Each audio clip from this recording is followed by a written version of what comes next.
দিদি, আপনাদের এটা কত নম্বর সেন্টার, কোন এলাকায়, আর কি হয়েছিল 30 তারিখ রাত্রি নাগাদ? এটা হচ্ছে 90 নম্বর সেন্টার, রঙ্কিনী মৌলা। আর 30 তারিখে রাত্রিরে আমি তো কেউ রাত্রে তো অত রাত্রিরে কেউ থাকা সম্ভব নয়।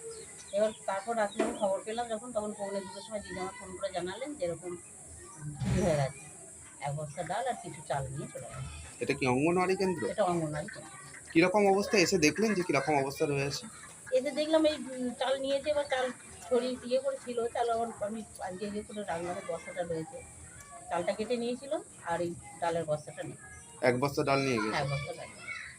হঠাৎই কারা চুরি করেছে, এটা কেউ কি জানতে পেরেছে কিছু? স্যার আমি সেটা বলতে পারবো না জানেন। এবার আমি তো এসে যখন শুনলাম যে এরকম চুরি হয়ে গেছে, চুরি হয়ে গেছে, এবার এখানে সবাই ছিল, এখান থেকে সবাই এসে দেখেছে, ওরাই সব বলতে পারবে। আমি তো সঠিক ঠিক এখন বলতে পারছি না। দিদিকে উনি ডেকেছেন, দিদিকে আবার গেছেন থানাতে। অভিযোগ করেছেন থানাতে? হ্যাঁ, দিদি কালকে গিয়েছিলেন না, আজকেও ওখান থেকে ডেকেছেন, দিদি গেছে। আর এটা এই অঙ্গনওয়াড়ি কেন্দ্রে হঠাৎ করে কি তালা ভাঙা অবস্থায় এসে দেখতে পেয়েছে? হ্যাঁ, হ্যাঁ, তালাটা ভাঙাই ছিল। এর আগেও তো চুরি হয়েছে। হ্যাঁ, এর আগেও একদিন চুরি হয়েছিল, সেদিনও ওরকম তালাটা ভাঙাই ছিল। তখন কি চুরি হয়েছে? তখন 2 বস্তা চাল চুরি হয়েছিল। আর এবারে ডাল এবার আর চাল ডাল, 1 দুটোই? বস্তা ডাল আর কিছু চাল ছিল। কি নাম আপনার? আমার নাম রীনা ব্যানার্জি। আর আপনার কোন পদ?